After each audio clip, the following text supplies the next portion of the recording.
तर आपण आता जो चार्ट बघतोय तो रिसेंट कन्सल्टेशनचा होता. आणि त्याच्या जसं तू बघतोयस की ना, जो मर्क्युरी मून एकत्र बसलाय फर्स्ट हाऊसमध्ये. ओके. तर आता तो फोर्थ हाऊसचा पण मालक आहे मर्क्युरी, आणि फर्स्ट हाऊसचा मालक आहे. तर बेसिकली काय आहे, मून आणि मर्क्युरी जेव्हा एकत्र येतात ना तेव्हा फ्रॉड तयार होतो. तर आता जेव्हा आता हे फोर्थ हाऊसला पण गवर्न करतोय, तर मी त्याला असं प्रिडिक्शन दिलेलं की या पिरियडमध्ये ना तुझ्या घरी प्रॉपर्टी रिलेटेड डिस्प्यूट झाले. आणि ते डिस्प्यूट कोणी केले? सिबलिंगने केले. ओके. तर त्यांनी मला कबूल केलं की बाबा हे डिस्प्यूट म्हणजे तो मला हिस्सा मागत होता. नेक्स्ट प्रिडिक्शन असं होतं की त्या डिस्प्यूट नंतर 6 महिन्याने वडिलांना रोग झाला, पण तो डायग्नोस नाही झाला लगेच. तर मग त्यांनी सांगितलं की वडिलांना ना पार्किन्सन्स झाला, आधी तो कळालाच नाही. कळलं का तुला?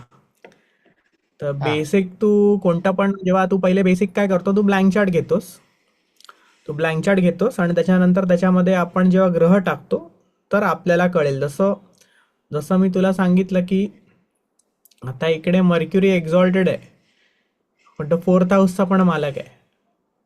हम्म. ओके. आणि ज्युपिटर आहे. ज्युपिटर आपण पकडतो, आपल्या वडिलांना पकडतो. सूर्य आणि ज्युपिटर दोन्ही आपण वडिलांनाच पकडतो. हम्म. तर मग कसं झालं की आता तो रोग आणि शत्रू या साईन मध्ये बसलेला आहे. राईट.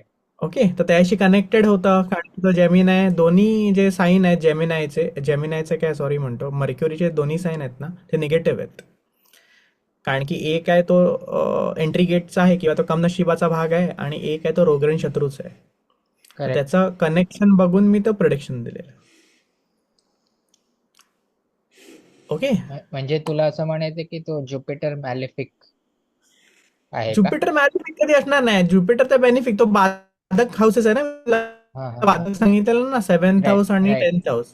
राईट. तो आता बाधक कुठे बसलाय? फोर्थ हाऊसला बसलाय. हम्म. प्रॉपर्टीच्या घरात बसलाय, आणि तो काय आहे, तो वर्गोमध्ये बसलाय. तो रोगण शत्रूच्या घरी बसलाय. ओके. आणि ह्याचा मालक आणि लग्नाचा मालक सेम घरी बसलाय, आणि जसं मी बोललो, मून आणि मर्क्युरी फ्रॉड तयार करतो.